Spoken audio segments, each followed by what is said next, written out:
welcome to this last session of the day. I know you're all sleepy. Did you all have your coffee? Good. This session, as the name suggests, is about sending secure emails to anyone using the power of Office 365 and in Azure Information Protection. When we use the word Azure Information Protection, it has two big pieces: classification and labeling, and protection. And protection is what used to be called Azure RMS. So over the period of next hour, we'll continue to use RMS and Azure Information Protection interchangeably, but the protection technology or encryption technology is RMS, so we'll try to keep it that way. The two of us on stage, my name is Gagan Gulati. I'm a PM on the Azure RMS team, Azure Information Protection team. And with me I have Ian Hemeroff. He's a PM on the Office 365 Information Protection team. As you by now have figured out, we have many information protection teams. We're two IPs in a pod. Two IPs in a pod. Yeah, that's right. Very soon we'll have somebody from the Windows Information Protection team here too. Okay, so you know this drill. No photocopy, no photography, no copyrights, and we'll move to the real thing. We're all here for a reason, right? I mean, all of you guys working for your organizations have a prime objective to make sure that the information that exists in your organization continues to stick or continues to stay within the organization. We all remember very well the hacks that we are seeing out in the industry, whether it's Target, whether it's Sony. Information is just lying around, and Mr. Snowden comes in with his own wheelbarrow, drops everything, and goes, right? Because it was never encrypted, never protected, just sitting over there. That's one angle. The other angle that we know, all of us are aware of, is the compliance angle and the privacy angle. If you are working for any organization in Europe or United States, you know that you have to meet the compliance requirements. That's number two. That's where security gets important. And the third and the biggest one, which keeps us awake at night, is this whole idea of that productivity takes over. So I can open the most sensitive information of my company on my mobile phones, of my devices at home that my company has no control over. You know, I go to my mom's place, I just do VPN, download a file, keep it locally, and I'm back. And then that file keeps sitting over there, and we have no control over that file. We just left over there, right? So the company trusted us to do the right thing, but we may not be doing the right thing in these cases. So the growth of cloud and mobile usage and giving you more and more productivity scenarios has an implication of security. So that's that. And we also know that the email is the primary form of sharing information today, whether it's between organizations, within the organization, between organizations, or you sending an email to anybody outside with a social ID account, for example, and others. So secure email is the number one ask that our teams continue to receive on a daily basis. And we want to make it work for you. Now, we also, how many of you are aware of RMS, IRM, OME in the past? Quite a few numbers. And you love that technology, right? Yeah, we love it too. The Microsoft, as a company, has been working on it for 10 years. In the old days, we had something called ADRMS. It did its part, kind of kept everything together, protect emails within the company. So it has been there, and a lot of organizations have deployed it. We came out with OME, Office 365 Message Encryption. Great technology, allows you to send encrypted emails to users who are outside your company. Works great in that technology, in that environment, but it just doesn't gel well, right? In today's environment, when I don't care whether the other person is within my company or outside. I just want to send them a secure email. So we know we have issues. If you are an admin in your company, you know that configuration is hard. It's complicated. It takes too much time to set up such environments, right? We have heard from our Office 365 customers that, oh, because it was so hard, or I could not get it to work, I have to look around for a point solution to make this work. We also know that you have been talking to us about no common workflows being there for within the company, business to business, or business to consumer identities, right? That has been one of the biggest asks that we have heard. Policies are too restrictive. You do not forward? Yes? Nods? Yeah? Okay. So do not forward is a policy that's built into Outlook, right? And if I were to send an email to Ian, who's not in my company, right? I will send him a do not forward email. I trust him more than do not forward, but our system doesn't allow policies more than do not forward today, especially when you have business to business environments. So it's very, very restrictive in today's world. And if I send Ian an email, who's part of a different company or otherwise, there is a chance that he may not be able to open these emails. Like that's the biggest one. So next time, Ian is going to send me an email saying, dude, don't send me a protected email. Send me the normal one. I promise I won't forward it. Or I promise I'll take care of it, right? So the trust goes down every time an email is sent to a user who's on a device where you cannot open, where the emails could not be opened simply and directly. And last but not the least, because the recipient is so frustrated and is inconsistent, even if you had the right intentions within your company to protect all of the emails, you are forced to start removing those encryption a lot of times. So those are just few of the issues. We want secure emails to just work.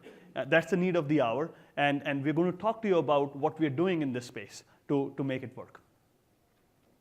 And at any point in time, if you have a question, just raise your hand and we can answer. You don't have to wait till the end. So the two teams here are the Office 365 IP team, which Ian is representing that.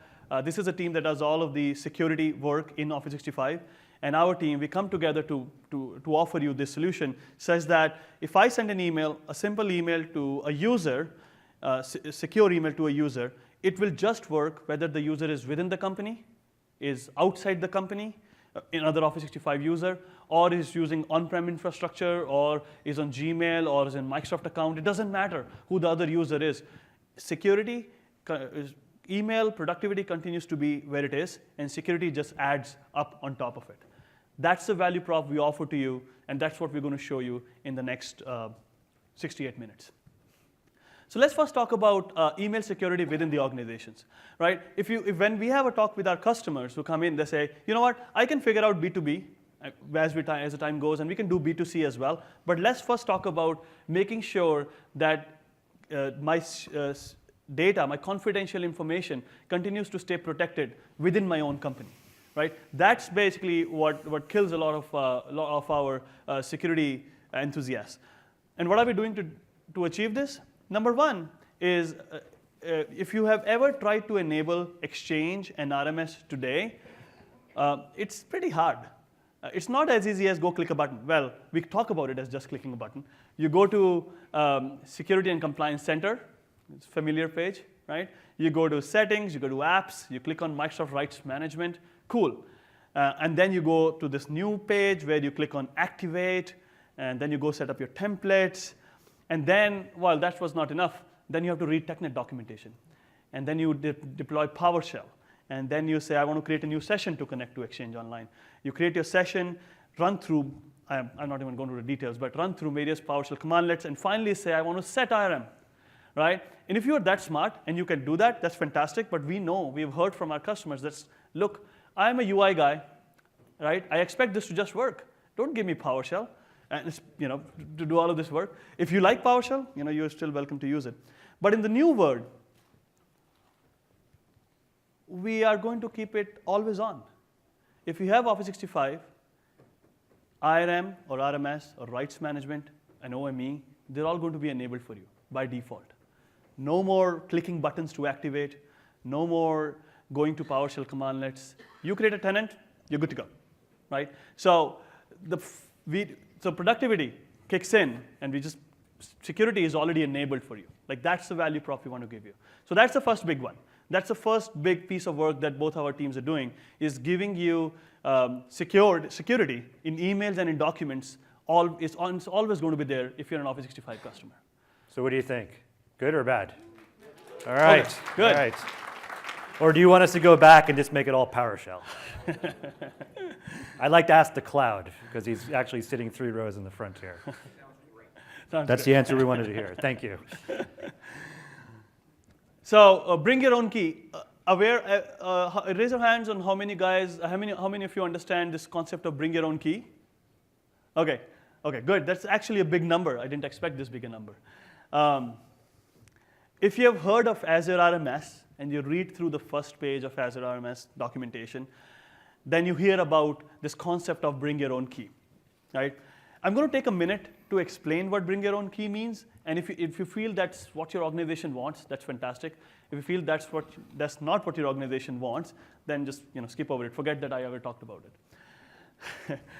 The concept of bring your own key is quite simple. If you are an organization that is focused on compliance, that's focused on security, then a lot of times you have regulations which says the key that is used to encrypt documents and emails must be in my control, in my company's control. It cannot be, the base key, the master key that protects every document cannot be generated by Microsoft or cannot be owned by Microsoft, right? It's cool. I think that's a functionality, that's a good security compliance requirement. In fact, if you are a sophisticated customer and you talk to our team, the first thing we tell you is, can you please go do BYOK? We want you to do BYOK so you're compliant, and then we move forward to what are the use cases that you can implement. The concept of BYOK is you generate these keys locally in your Thales HSMs in your company.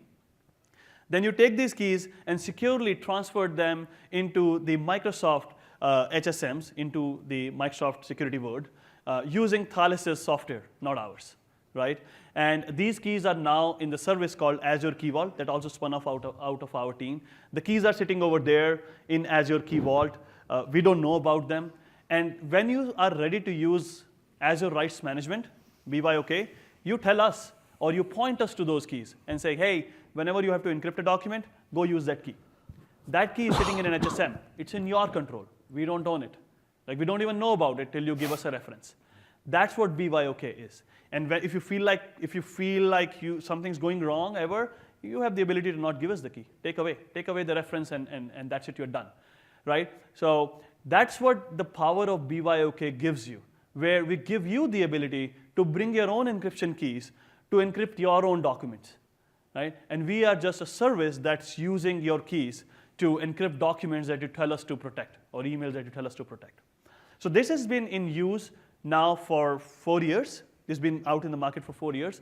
And we have many of our customers who are compliant and compliance-centric or have regulations. They use this technology very, very well today. I have a question there. Yeah, so it's BYOK, but Azure's already on from the beginning, or the RMS is already on from the beginning. How do you do BYOK? Because I assume you have to have a key from the very beginning. Correct. Yeah, the question is, look, if you're going to activate my tenant by default, or my tenant already exists, then you must have a key. How does BYOK come into picture? So that's correct. That's true. When a tenant gets created, we do have a Microsoft managed key right there in the beginning. There are two ways this could be done. For example, you don't even have to activate your tenant, or and first give us your key. Or even if that Microsoft managed key exists, you have the ability to BYOK, bring your own key, and then roll over to this new key. So imagine I have a tenant, a demo tenant called Contoso. You've heard the word Contoso quite a time, I'm guessing. And we created a key for you that's sitting over there with us. You come in and you give us your own key, right? When you give us your own key, we basically start using that key, and all the documents are going to be protected to the new key, the BYOK key. That old key keeps sitting over there. No document is protected to it, it stays there.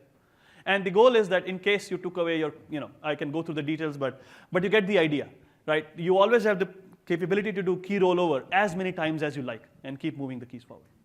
Okay, so now the important thing that I wanted to talk about was that very soon, we have written the code, we're going to take it to production at some point in time. Exchange is also moving to the new Azure RMS infrastructure, which will allow Exchange customer to bring their own key. If you have ever worked with us, if you have ever talked to us, you know this had been an issue. In the old days, in 3 months ago, 6 months ago, Azure RMS would have BYOK, but Exchange customers will still have to take that key and add it to the store. So the BYOK portion didn't used to exist. But now, with these new changes we have made, Office 365 is fully compliant with the BYOK capabilities of rights management. This single-handedly is unblocking dozens of customers. There are dozens of customers who are in our preview program today who are basically saying, look, we want Office 365, we like rights management, but to stay compliant, we must do BYOK, and Exchange must use it, right? So if you are one of those customers, who have been waiting, now is the time to start doing BYOK, and very soon, and tell us who you are, and we'll add you to the preview program, and then you can start doing the right thing for your company and start using secure email. So that's one big topic. And one thing I'll just add on top of that is you'll probably hear the notion of BYOK in a number of different contexts, both within Office 365 and within Azure. So this is yet another BYOK. This is specific to the use of RMS to encrypt and protect content at the content level inside of Office 365. If you're interested in the other options you may have for more advanced encryption and controls, I highly encourage you to take a look at Paul Rich's session. That's R-I-C-H. It happened earlier this week, but you can watch the replay. And he walks you through all the options you have for BYOK, including Azure RMS BYOK. Okay. So compliance requirements are check. If you want to be a preview customer, if you are a preview customer already, send us an email to this alias. You will see the alias 3 times over in this session. Protect email preview, and we'll happily have you as one of the first customers to get this the new functionality over to your tenant when we start rolling it out. And by the way, if you are an existing EXO customer with RMS and you have been using secure email already, no problem. You don't have to do anything. We'll roll you to this new model automatically. So we won't ask you of anything more. All right. So that was one. Now we're going to show you a few demos. We're going to show you a few demos around within the company how easy we have made it for you to use the EXO plus RMS capabilities. What are you seeing? Maybe one more. 7? Okay. Okay, great. So see a few faces in here that was in the session this morning, so this might be a little bit familiar to you. But again, as Gagan mentioned, the key investments here is to make RMS work within your organization, between business partners, and certainly with customers. So one example here is showing off how RMS can work with Office 365 groups, or what you sometimes heard called as modern groups. So from here, a fairly common scenario, there's a project team that have created a project group inside of Office 365 related to a new product launch. And as part of that product launch, they're working on honing the press release. So Garth, who runs product marketing, doesn't have to put all the individual users. They can very easily send a new mail to this modern group. And from here, I can, of course, protect it manually because I understand the criticality of preventing this information from falling into the wrong hands before it's time or being revealed before it's time, as evidenced by the highlighted bit here, that I'm going to take the extra step of manually protecting the message with a do not forward policy. So when I click send, this is going to go to all the members of the modern group. And the first opportunity to look at that is switching to the context of Ali. She's another member of Gagan's favorite company, the Contoso Corporation. She's also a member of that project group. So right here inside the modern group, we see there's some new activity. And here's that message from Garth. It's protected. It works inside this new construct just as you would expect it would for DLs or for other mail addresses within your organization. But here's the thing. You've told us that, hey, that's great that I can get protected mail when I'm using Outlook, but Allie's constantly on the go. And instead, she does most of her productivity off her iPhone. And one of the pieces of feedback you provided us is that IRM messages, or rights managed messages, don't necessarily work with the devices or the mail apps that I'm using. So just a moment, this will come up on the screen. Here we go. So here I am on Allie's iPhone. And as you can see down here, for some reason, she decided not to use Outlook Mobile. And I hope all of you do use Outlook Mobile because it is the best experience there is for receiving and responding to protected messages. But in this case, she's more of a fan of the iOS native mail app. And how many of you have ever tried to open a rights-protected message using a native app? It's a great experience, right? Perfect. Yeah. If you just follow these simple 25 steps, in just a few moments, you can read the message. Well, here's a new feature we're going to offer to you. We're going to give you, as the tenant admins, the ability to toggle on service-side decryption and rights enforcement. So what this means is for unenlightened EAS mail clients, in this case the native mail app in iOS, knows nothing about RMS. Instead, we can let Exchange Online handle the heavy lifting of decrypting the message and enforcing the rights, and then use the secure channel of EAS down to the client to provide that unencrypted message to these recipients. Again, this is for people only inside your organization who is syncing mail to their devices using EAS. So here's that same message again. Now, you remember before, this was an IRM protected message. We saw everything that you would expect, a do not forward banner. If I tried to forward the message, I wouldn't be able to. But now I'm able to see that on the native mail app. Now, because again, the native mail app doesn't know anything about RMS, we've added this banner into the message that says, hey, your company has protected this message with Office 365. Don't forward it to anyone else. And this is really just to help people understand that this is a different type of message than their normal ones in their inbox. And more often than not, we're just trying to help people not do anything unintentionally to leak information. And of course, I can respond because Ali has the right to respond all and say, I'll take it from here. And just like that, back through EAS to Exchange Online, the service will re-encrypt the message and it will continue to be protected. We'll take a look at that in just a moment from the perspective of Garth in just a moment. But remember, this is a do not forward mail. So if I try to go ahead and forward it, I'm going to be allowed to do so because unlike Outlook, that button is not grayed out. It's not prevented for me to press it. But let's say Ali wants to share this press release with one of her friends, Sophia, because it's pretty interesting stuff, and she wants to say, check this out. And if I click send on this, now again, the service is going to be enforcing the rights on this message. And in just a few moments, the service will send a non-delivery report back to Ali on her phone that basically says, look, you don't have permission to forward this message. And in fact, the forwarding will not take place. So while this is still not the best experience, it's certainly a much better experience that you have the option to give your users. But of course, it's up to you and the security posture in your organization if you want to allow something like that to happen. I'll answer the question in just 1 second because I just want to go back and show what the other side of that experience looks like from Garth's inbox. So here we are again in Garth's inbox. As we see here, there's that mail thread, and as promised, the message remains protected even though we went through a modern group as well as on an unenlightened mail client using EAS and this new optional server-side decryption and policy enforcement. So there were a couple of questions. It would be great if you can ask from the microphone, but we'll do our best to echo them in the room. So why don't we start over here? First, it's pretty cool, right?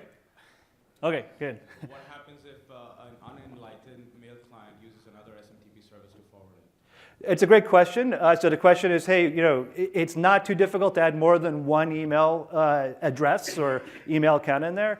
Of course, none of these solutions are meant to mitigate every single possibility. And that's one of the reasons why it's an option for you as the admin to decide. As Gagan mentioned, or will mention actually, because we've done this session about 12,000 times this week, so hopefully the jokes get better if you've seen us more than once, is the fact that we're going to be adding more reporting and insights to see how protected mail is flowing in your tenant and how it's being read. So you may make the decision, like, at this point in time, we want to disable this, and you can turn it off. It can even be done at the user level. Unfortunately, that is a PowerShell command at the moment. But, all right, so this is the guy who loves PowerShell. All right, so just like anything with RMS, we're not always able to prevent every layer 8 attack that exists, but we want to make sure we're balancing productivity with security and give you, as the admin, the choice for your organization on how you want to enforce it. So. One more question, and then we should probably move on. Does the do not forward policy protect against eavesdropping when in a B2C scenario? In terms of man in the middle or someone intercepts the message? It certainly does, because as Gagan mentioned, all this is built on top of Azure RMS, which uses encryption as the mechanism to secure the communication, and it also allows us to enforce the usage rights, because you get the rights from the service to decrypt the message, and it also tells through the policy that's handed down to the client what you can do with that message. So at the baseline of all this, the message is encrypted. And even in B2C case, you'll hear about B2C very soon on how we will enable such rights there as well. It's actually coming. Yeah. Okay. And did we answer your question in the front row there? Or, okay, good. So, Okay. All right. One more question as we Okay, switch go for to it. the slides. Go for it. The question I have is that, is it looking at forward tags only, or is it also considering replies? So let's say I want to forward an email to someone, I can't do it. Then all I have to do is just click reply, add the name of the person that I can see it, Yes. send it. Does it take that into consideration? So we think of it as any new recipients. And that's the way we would enforce the policy. So yeah, so to answer your question, no, you will, even if you added other people in reply all, in this scenario, we will reject it. And in other case, if you are on an enlightened client like Outlook, we will not even allow you to add other people. Okay? Okay, so those were the demos. Cool stuff, right? I mean, I think this is what will help you get this deployed within the organization. We'll do B2B, we'll do B2C later on, but we took away those usability issues that you're facing where the recipient couldn't open the email within your organizations with such support. So those are the two big steps that you saw.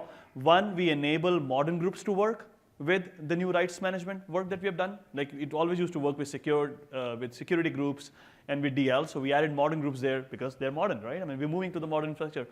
That's one. And the second thing is we basically added more usability because now you can open such emails on any unenlightened clients within unenlightened clients within the organization. So that's step one. So with this, we believe we have given you guys the capability to now enable secure emails within your company, right? So and then you can start sending confidential data around with the peace of mind that it's not going to leave your organization. So that's step number one.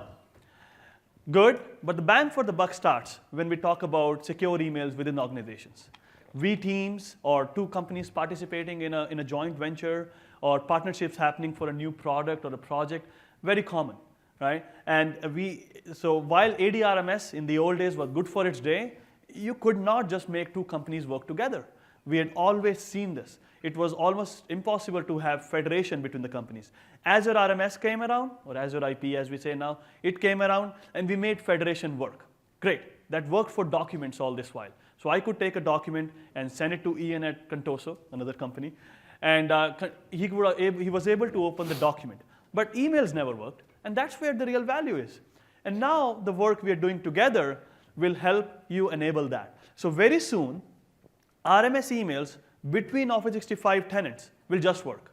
If you're part of our preview program, you will see that they just work. Like they work as just normal, as if I'm sending the email to within my company. We're going to show you a demo of that.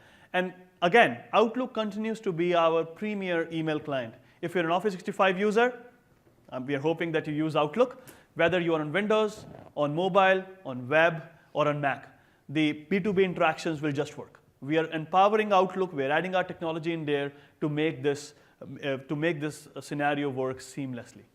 Number two. And the third one, which I was already mentioning, is this partnership scenario. Ian and I are working on a joint venture.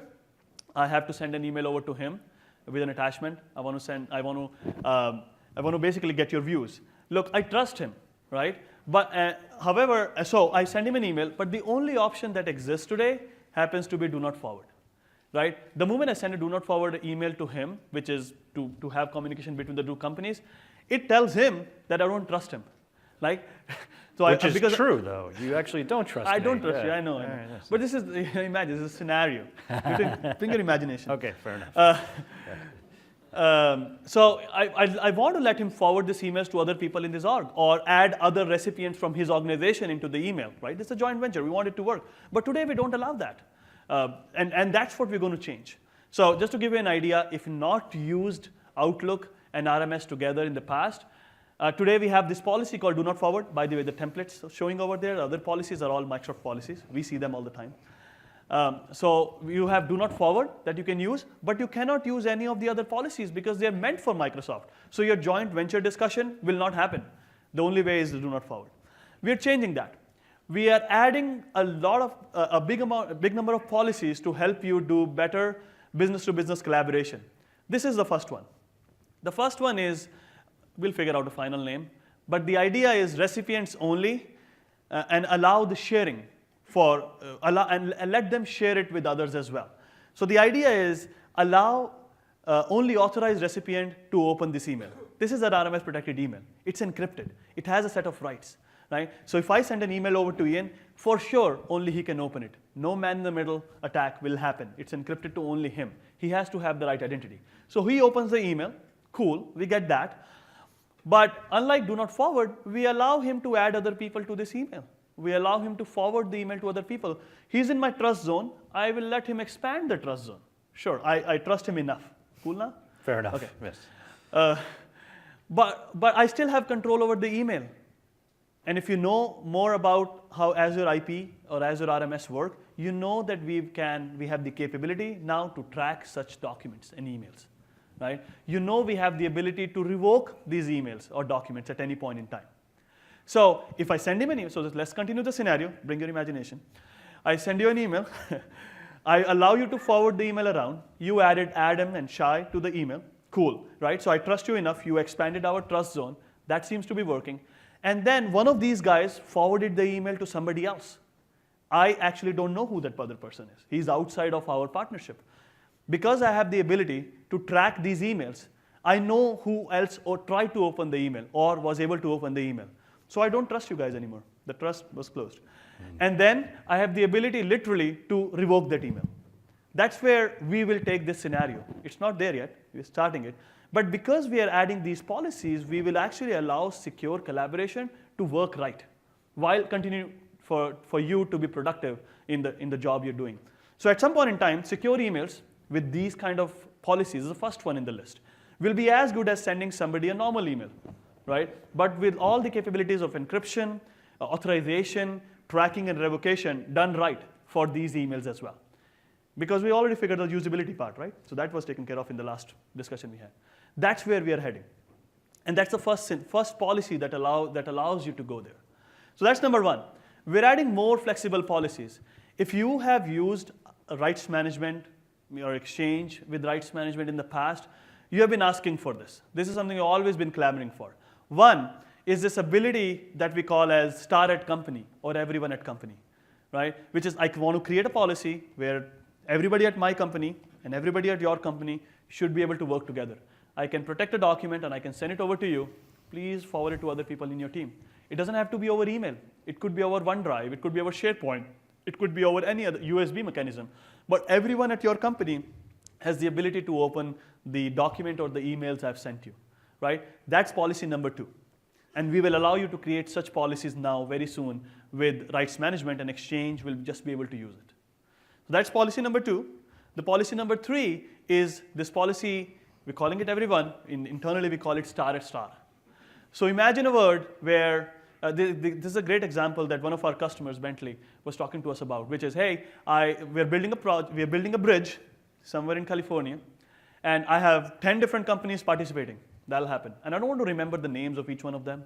I can protect a document with the star at star or everyone policy, and I can just put it on a website. Anybody who has the ability to download it, I give a link to, they can download this.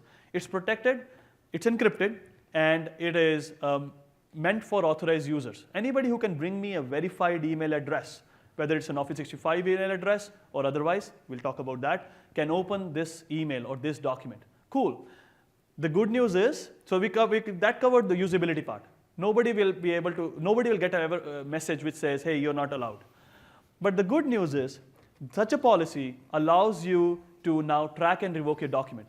If the bridge, for this bridge, if document number 44, version 44 was now old and I've come up with version number 45, I can go and revoke this version 44 and put in version 45. Nobody can open the document number 44. and they have to go and get a new version now, 45, which is again encrypted, which is again only for the authorized users, which is star at star, and gives you the ability to track who's opening this document, right? So that's policy number 3. Now we have come up with 3. When you guys are part of the preview, give us feedback on what else would you like, and tell us whether star at company and star at star, everyone at company and everyone are good enough, or the previous one where you allow you to forward the emails to others through Outlook itself good enough, or do you need more? The goal that we have is that first, from a sending point of view, we will allow you to send the email with the right set of policies to anybody you like in the world. It doesn't have to be within your company, right? And then we're also covering the consumption part of it, on who can open this email and what they can do with it. So that's part 2. So these are the examples of policies that we are bringing in. We're going to show you a quick demo on some of these policies to kind of give you an idea on where we're heading. So this may sound familiar to a bunch of you guys. Outlook, an attachment, I want to send it. 2 big things here. One is I want to send it to somebody outside my company. So the guy who's logged in happens to be Alex, who is part of Demo 1, ASCP Demo 1. Sorry, we couldn't come up with a better name. And I'm sending it to somebody, Rob Y, at ACP Demo 2, completely different Office 365 company. Today, this was not possible, okay? But in the new world, we can make it work. So that's part number 1 that you guys, you will appreciate. The second part is, today we have a policy called do not forward, and that's the only policy I could use, as I mentioned. But in this new world, we will allow you to use this new policy called recipients only allow sharing. So what it says is this email is meant for intended recipients only. The recipients can definitely forward or share this email with others, right? So we expanded, you can expand the trust zone, and Rob can expand the trust zone. So I'm going to send this email over to Rob, and then we're going to go to Rob's machine and see what happens. So let's look for the new email. So it doesn't seem like I'm taking demo, right? Imagination. Okay, so Alex, this email will fly, but it's an email I tested with. So Rob did get this email, as you can see. And this email just opened up, right? Which is what we expect. Business to business in the new world between Office 365 just opened up. And unlike that same email showed up again. And unlike the previous word where you could not forward this email, in the new word, we give you the ability, Rob the ability, to forward this email to others, right? That's the new power. So I can now send it. Rob has the ability to send it to anybody he likes because Alex trusted Rob enough, okay? So this is something we have working right now. I'm going to cancel that. I was just showing you that forward works. And if you have attachments with this email, that's cool. The attachments will just open up as well, right? So emails and attachments are synonymous to us in that regard. So with the new policy called recipients allow sharing, you can see that this user cannot copy content, but has the ability to now save it and send it over to others as well. So with the single demo, we kind of showed you 2 big investments we made. B2B just works when you're in Office 365. And the second one is that we are now introducing new policies that allow you to do better secure email to other folks. Does that make sense? Any comments? Good? Yes? Okay, so email, I hope I'm loud enough. So email and attachment, do you treat both of them equally when you talk about encryption? The question is, emails and attachments, do you treat both of them equally when you talk about encryption? It's a great question. So in this case, all of these, whether it's an email or Word, PowerPoint, Excel, and other formats, for us, they are documents. And on those documents, we can apply rights management, right? So we treat them equally. In the scenarios we just saw, specifically, when you encrypt an email and you have assigned a policy to the email, the children of that email, which happens to be attachments, get protected with the same policy, okay? So if I have said that I do not allow print on an email, which is what do not forward did, then you cannot print the document either, the attachment either. If you said I allow print on the email, then the attachment can be printed too. Okay, so if I download, so the attachment that you had, test.doc, right? Yeah. If I saved it to my desktop, and then I attached it and then sent it to somebody, it would still know that I was the recipient, I was the only recipient for that test.doc So the question is, if I save the file locally and then I send it to somebody else sneaking, would that other person be able to open it? Of course, no, they will not be able to open it. That's the whole goal. It's right, to the idea of it's encrypted and rights managed. And if you're being sneaky and you're not using the right methods to send this document, to protect and forward this document around such that I as the owner know about it, then no, we will not allow you to. And is there, last question. Is there a limitation on the size of the attachment? The follow-up question is there a limitation on the size of the attachment? No. There is the limitation on the kind of memory you have on Outlook or on your device, and that governs some of it. Limitation in the sense of it only stays usable up to some angle. If you start encrypting a 2 gigs file attached to an email, it's going to be slow, it's not going to be usable. Outlook may anyway give you an error. So we don't have a restriction as such.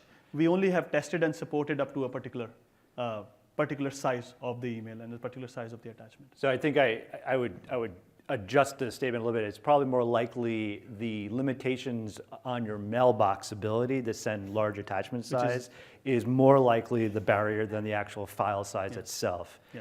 So, Question? you're welcome. Yep. In your demo, you did tenant to tenant Office 365. What happens when you send it to Gmail? Or somebody else, some other private domain non-user? So the question is, what you just showed me Office 365 to Office 365. What about everybody else? Just wait and watch.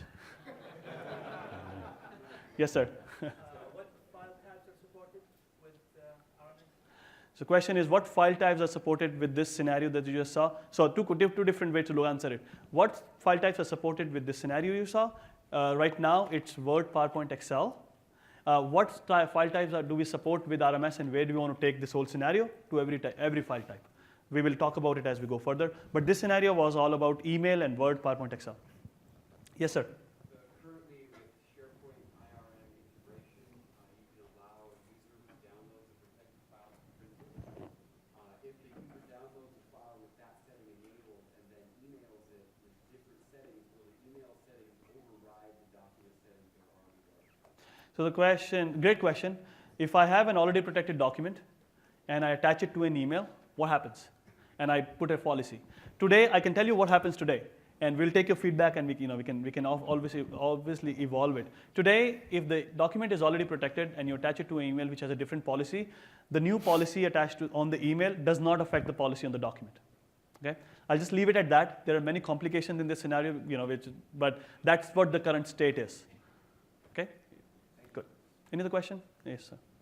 But for the B2B emails with Office 365 tenants, does it automatically detect that it's the Office 365 tenant to allow that policy, or do you have to send it and try it to test it out? So if you wait for, so the question is, how do you detect it's an Office 365 tenant and your email will just work versus if it's not an Office 365 tenant? So just wait for a few more minutes while we talk about how would we make secure email work for everybody else, and that'll answer your question automatically. Last question before we jump. Yes, sir. Is the content of the RMS protected email searchable via e-discovery system? Yes. The question is the content that gets, when the content gets encrypted, whether it's an email or attachments, and it goes through the Office 365 e-discovery system, would it all be searchable? The answer is yes.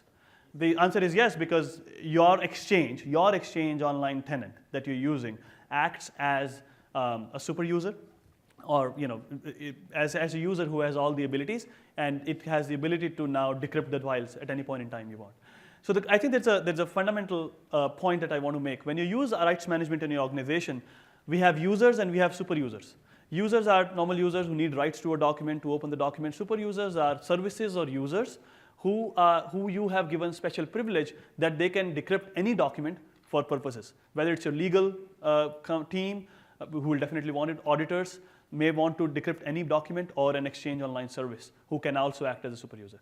Okay, so that's the answer to your question, sir?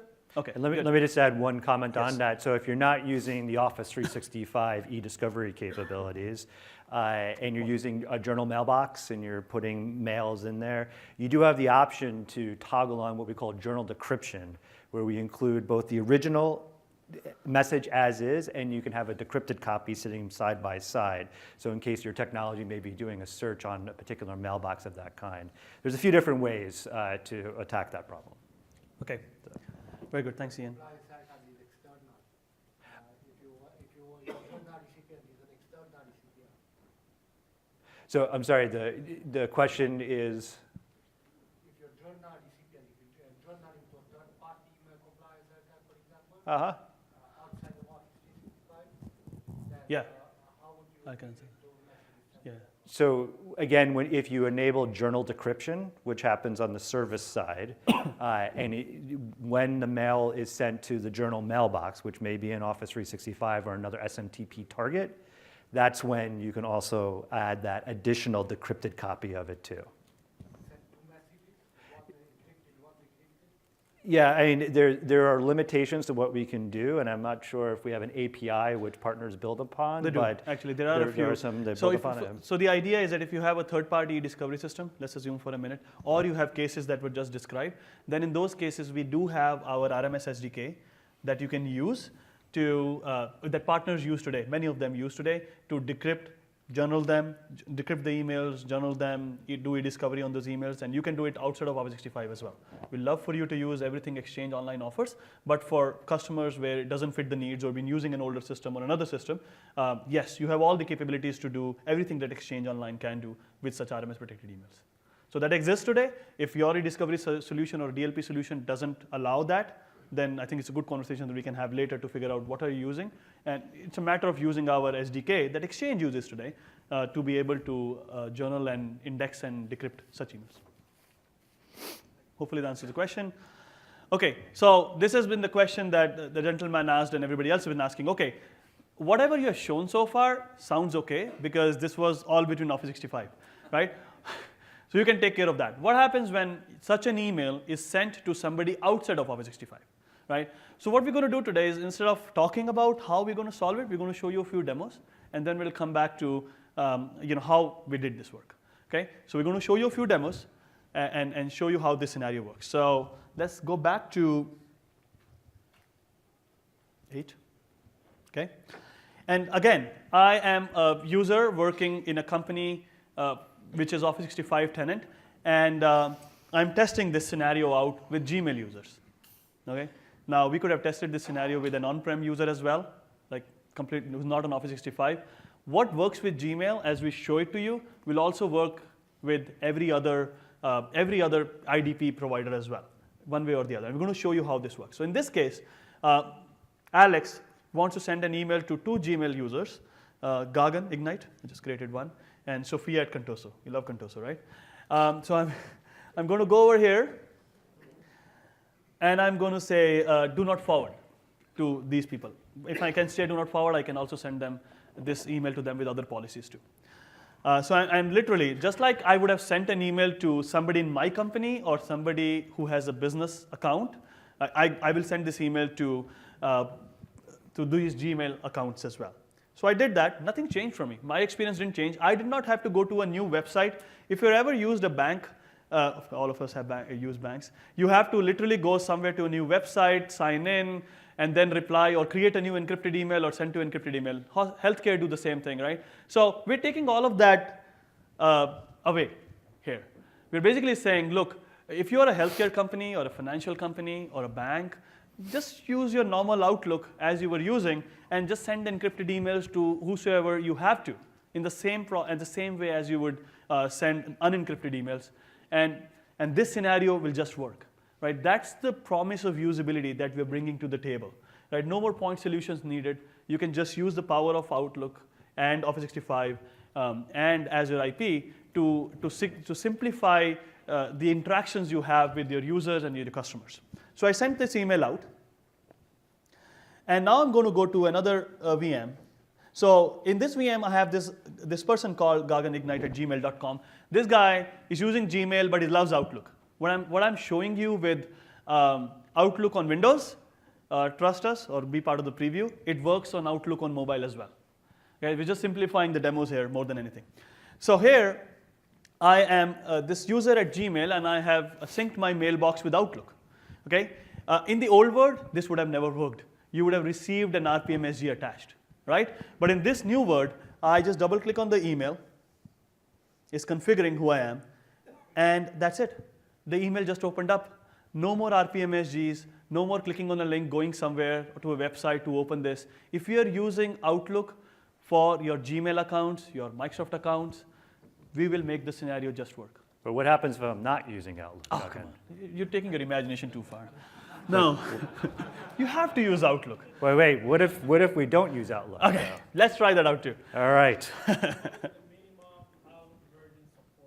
Okay, so great question. What's the minimum Outlook version supported? We will support this in Outlook 2016, Outlook on mobile, all of those, and not in Outlook 2013, not in Outlook 2010. Well, one quick question, otherwise we will miss the mojo of the demo. We've been planning this for weeks now. How does the user authenticate? What if somebody intercepted the message and opens it up in Outlook 2016? How do you know that he's that user? Because you synced your mailbox. And so what I did not show you, when you sync your mailbox, you provided your Gmail account and password. I just took that part of the demo out, but he's going to show you how you authenticate. Yeah, but somebody stole the message on the way to Gmail. Yeah, but then you need a username password, right? You need it's encrypted, and when you double click on such a message, it'll ask you for an email and a password, and you have to provide it. That's the whole idea of rights management. It's encrypted, and only authorized users can open such email or documents. So if someone does in fact intercept the message, unless you have their username and credentials, you won't be able to decrypt it. If they do have the username and credentials, the problem is moved up further in the stack, right? Now you have a compromised user, Yes. not one single message that has been plucked out of the internet or Ethernet or whatever and had been attacked from point A to point B. Yeah. But how would you know the destination's password? Like how We don't know the destination's password. You as the user set up your Outlook client, just like you do with Exchange or Exchange Online. You signed into Outlook using your@gmail.com, and you're familiar with the process of how it is to set up with Exchange. You could do the same thing with other mail providers. So in this case, we're using that authentication and integration with Google OAuth and other providers to get the right authentication materials and use that as a way to prove who you are to the RMS systems. Okay. So one more question, then we were up all night practicing that handoff, and like we love the questions, but like So Gagan, what happens if I'm not using Outlook? It does not work. But wait, It does not work. Right. My imagination stopped there. Hey, look, we really, our customer promise here is that if you use Outlook, it just works. But we also realize that there are those who either cannot or choose not to use Outlook in a variety of different areas. And we didn't want to leave them behind. As you may recall, we've had these two solutions out there. We've had IRM and OME. And really, OME was the solve for, in many cases, the reach scenarios, the non-Outlook scenarios. Well, in the past, you'd have to think about, wait, do I use one versus the other, and a lot of decision making. And let's be quite frank, how many of you have used OME today? Okay, yeah. Some of you realize that it's not the most fluid workflow. Let's show you how we've made that much improved and also remove the need to think which solution do I need to use to send a message depending on the recipients. So here I am in Sophia's inbox in Gmail. So I'm signed into Google Chrome into my Gmail account. Now again, Google Chrome and Gmail are not RMS aware. We haven't done anything to work. You're starting to interrupt my stride, man. It's been a long week, hasn't it? So, all right, so if you've seen an OME message before, you've probably recall it's kind of a fairly basic, lightweight message. The attachment on that message is an HTML file. You got to download, double click, post it back. Not any longer. In fact, for those of you who are existing fans of RMS, you'll notice here that this is a native RMS mail.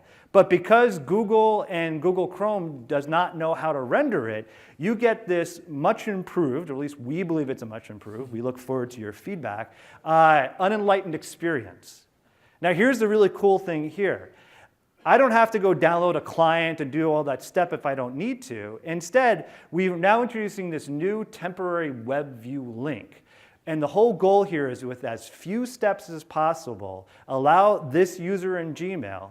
We'd love them to have the experience Gagan had, but right from here, we'd like to be able to have them click on a link, prove who they are, and then read their encrypted message. So here's what happens when I click on it.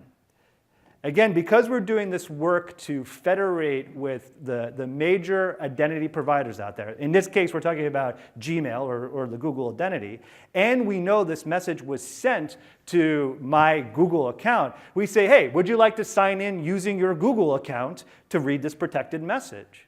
I don't have to create an account. I can use those credentials. Now, let's say you're not sure you want to do this for whatever reason. We still offer the option for a one-time passcode, which means when you click this, you'll get another message back to your Google account. So hopefully, if your credentials haven't been compromised, you can get the code and then, again, prove who you are. But again, we want to show the seamless experience here. I click on Sign In with Google. Now, this is a one-time and probably very familiar experience for any of you who have ever used a consumer or commercial web service that allows you to sign in without having to create an account in their native directory, but instead you say, hey, I can use Twitter, or I can use Facebook, or my Google, or even MSA. So here I'm being asked by Google, do I give consent for this application to use, and this is the most basic information. This is literally the bare minimum about this user. Of course, I click Allow. This is one time, and no matter where I log in again with my Google identity in Gmail, I don't have to go through this process again. And in just a few moments, we open this up inside our what we colloquially call the OME web viewer. I can read that protected message. I see here that we're enforcing do not forward. And just to even further that point, you can see here that do not forward is grayed out. So here you can truly send a do not forward mail to a Google user. And you don't necessarily need Outlook on the recipient end to do so. So you can have high confidence that in just 2 clicks, I was able to read that message without any more hindrance than that. Is that worth an applause at this point? That's good. All right. Okay, thanks. And of course, as Hao is telling me, once I do it again, I just click once and it goes right through. I don't have to do the consent. So hopefully that answered the question I think you had over in the corner. How much we owe you for setting up all of our sections, right? So yeah, good. What's our giveaway? It's coming, it's coming. Yeah. We'll give you Goggins' laptop for all the hard work in this session. Yes. Thank you. Yeah. You can have it today, literally. Yes, sir. You had. Question, it seems like all of this is dependent on OAuth authentication, right? When you say sign into Google or Facebook or Twitter, right? They all allow OPAC authentication, Yes. right? Yes. What happens if the recipient is on a Joe Blow ISP, right? Yes. Something at something doesn't offer, it's not an authorized identity provider. Correct. How does it work in that scenario? So we would love to have federated experience with all the major providers out there. And in many cases, with Gmail, Yahoo, MSA, and others, we'll have most of the bases covered. And there are really 2 options there. One, the user could decide to create an MSA, which is not an ideal path because it's just another account they have to deal with. And that's why we still offer the one-time passcode. So it was in that list of options when I clicked on it. I can either sign in with my Google account or a single-use code or a one-time passcode, which is a semi-common experience for the abc.net mail, which is will probably just be basic POP or something. We won't have federation with that provider. Okay, I'll add. On-premise Yes. environment as well, right? Same scenario. Sure. Yeah. I think the last point is very important. So this worked, what you saw so far worked great between Office 365 tenants. We showed that. Will work great with Yahoo, with Gmail, MSA, as we add more identity providers. But at some point in time, we'll stop, right? So whether you're an on-prem user, to your point, or you are using an identity provider that's not one of the top 3, you have the option to do one-time password. We will not leave those users out in the cold. They can bring in their one-time passcode, the single-use account that single-use code that you just saw, and they have the ability now to open such emails. So no user at this point in time should be left out there high and dry. They will all be able to open up the secure email you have sent them. So, and we will answer, I promise we'll answer your question about when will this be. Sorry, I realized we never responded to that. So, yes, sir. With the one-time passport, if you're sending rights management protected message, then the user says, give me a one-time passport, send them another one-time passport in clear, I assume. Then if somebody is eavesdropping and catches both messages, they can access the RFS protected message, isn't it? Yes.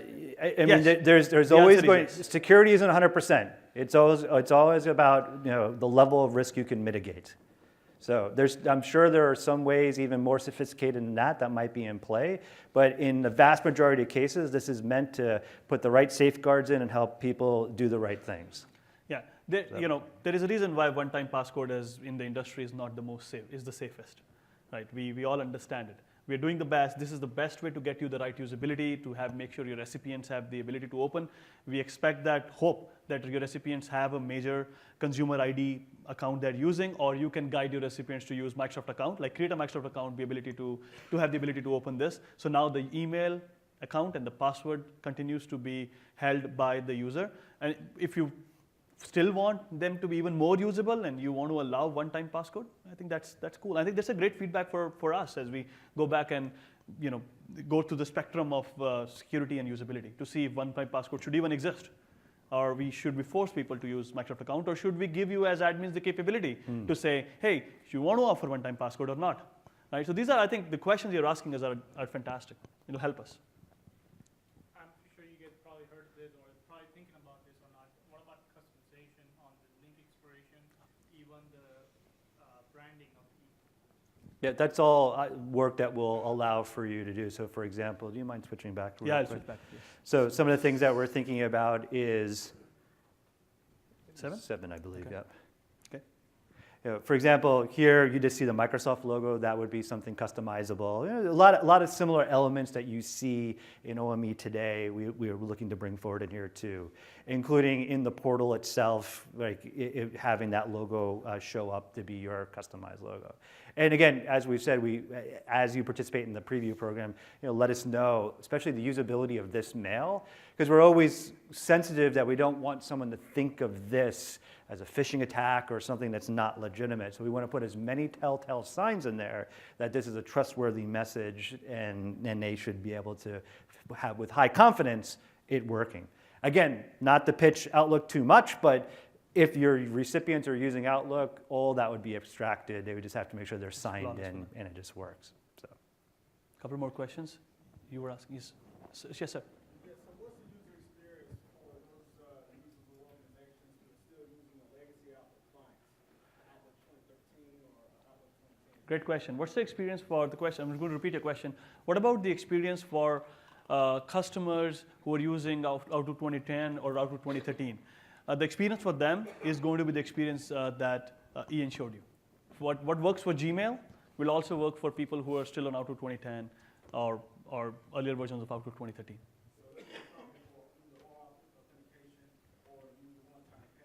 Absolutely.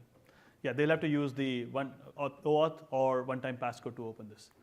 As much as we want to go fix the older versions, you can understand that it's going to be really hard to go back and change old code. In this new world, we want everybody to move to the evergreen versions of Outlook 2016, Windows 10, so that we can bring these changes to you right away, rather than 3 years after. One last question before we move to the timelines. So you've been waiting, sorry, and we can then answer this one. What's the end user experience for like a vendor who's using iOS or the Gmail app on Android? The question is, what is the experience for a vendor who's using iOS app with Gmail? Exactly the experience that Ian showed you. yeah, this scales to, it's responsive. It scales to mobile devices as well. Would they log in? So if you got the Gmail app, you click on the email and you have to. You have to authorize, right? The consent dialog that you saw, which is, hey, would you allow Office 365 information protection to be able to get information, token, essentially use a token with your email to be able to open such emails? And once you say yes, we're good to go. We will not ask you for putting in your password again, right? It's the same thing. I mean, Chrome, he was already signed in. Yeah. Gmail is the same thing. Yeah, and it is worth reinforcing that if I wasn't signed in, that I wouldn't just pass through. I'd first have to sign into my Google account. Okay. And that, of course, is not happening on the Office side. It's Google presenting the, hey, sign in and prove who you are, and then consent, and then you would see it. Okay. So that's the critical piece, and that's common across all the OAuth providers. Right. So we'll move on to the 4 more slides. We are only 10 minutes left. So what you saw today was the following. We are supporting consumer accounts. We went through it. Outlook just works. Number two, and the third thing is no more RMS, IRM, OME. It's all rights management. We've improved our unenlightened experience for rights management. As you saw, no need to download any app. I think that's no need to download any app is one of the biggest usability improvements that this is making. And there is this one click to be able to open this message is another one. I think if you are a fan of, can I use this term, PGP, S-MIME, or Voltage, or any of those point solutions that exist in the market today, we believe that this, the usability we are bringing to the table with this new secure email with Office 365 initiative is going to make you think differently. More features are coming. What we showed you is just a starting point of what we can allow with secure email now, given that our two teams are working together. Revocation of secure emails. Right? That's a feature. Imagine being in Outlook, you sent a secure email to somebody, and you said, oh, I sent it wrong. Or I sent it to people, when you track it, you realize that it's going to many more places. You can literally go and have an experience to revoke the email right from Outlook. Right? No need to go somewhere else to do this. You can do it right out of Outlook. We understand that we can build this. We have the technology now. Over a period of time, you'll see this feature coming out as well. Reporting and insights. I think this is a feature well understood. Given we have the intelligence and we know which emails are getting protected, we can tell you how's your company doing, how many emails are getting protected, how many not, which users are protecting their information, who is not. So we can provide you all of that. One of the most important improvements that we will make over a period of time is this idea of enabling these protection policies with very, very simply. We call it one-click protection policy. So what you saw so far, what Ian and I were showing you in our cool demos, was users manually protecting these emails, right? But we expect that that'll happen. But the idea really is that it should happen automatically. If I found project F in an email, or like for example, if I was working on a tented project, a secret project, if ever I find the right content in the email, I should be able to automatically protect it. It shouldn't have to wait for the user to protect this email, right? And these policies are running on our Exchange Online DLP system, and they can be enforced on the email when the email is being protected right on the box, or when it's going through the Exchange transport pipeline. So a lot of this is going to come over the next few months, and you'll see, if you're part of our preview, you will see, and you will give us feedback on which policies would you really want to see at the time it goes GA. So that's third. And just to add on top of that, like one of the reasons why we think it's possible either through classification or data loss prevention policies, that you could have high confidence that if you do the automation, use the intelligence, eliminate the guesswork for your users to have to know, do I press the button or not, is the things we demonstrated here. The first level of work is giving you confidence that those recipients can actually read the message.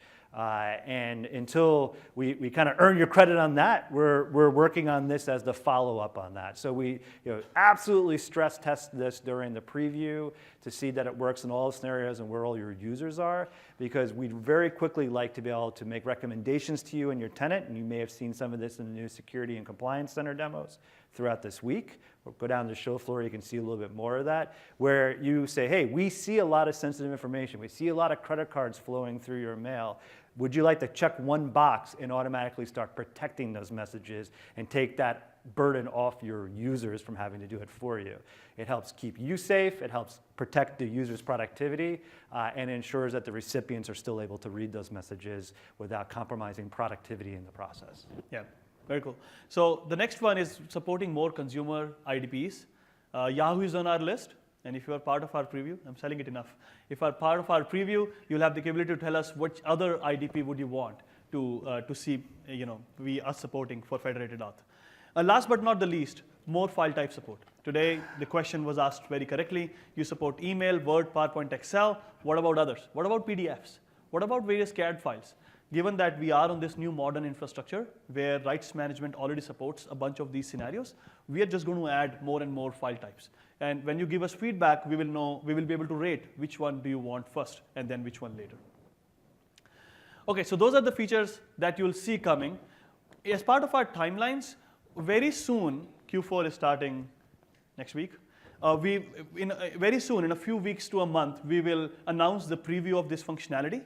where you'll be able to give us all the feedback with the scenarios we just saw. And we expect rollouts of this early functionality in your tenants to be in early CY17. We can't promise when, because based on the feedback, based on scalability, based on the issues we see, maybe a little bit here and there, but we do expect that in early CY17, our technology will be matured enough that you'll start seeing it in your Office 365 tenants. So that's coming. Your next steps are simple. If you're not used Azure Rights Management or Azure Information Protection yet, some of it is available as part of Office 365 SKUs, then you should begin to migrate now. Think about BYOK if you haven't thought about it. If you've been waiting for BYOK, just let us know you've been waiting for BYOK. Join our preview program, and you could be the first ones. So begin to migrate to Azure RMS. We have an entire team of our PMs who are ready to help you as you go through this process. Sign up for the customer preview program. That's the alias. That's the one I've been waiting for. Protect email preview. Just note it down. You'll have the deck available to you. Join this alias. Be amongst the first ones to try out these scenarios, try out BYOK. Give us your feedback. Tell us what else would you like to see. We are waiting to hear from you. And start protecting more of your emails and make your companies more secure. Last but not the least, we have a theater session tomorrow. If some of your colleagues couldn't attend this because they were attending other session, the last one we have left with is, we have a session tomorrow morning. Sorry, it doesn't show up here. I'll update this. Tomorrow morning at 11 a.m., we have a session, the same THR 2190R. Just look up for it, and you ask your colleagues to see the same demos tomorrow. With that, we are done. We hope you liked what we showed you today. Please evaluate these sessions and give us your feedback. Thank you very much for your time. Thank you.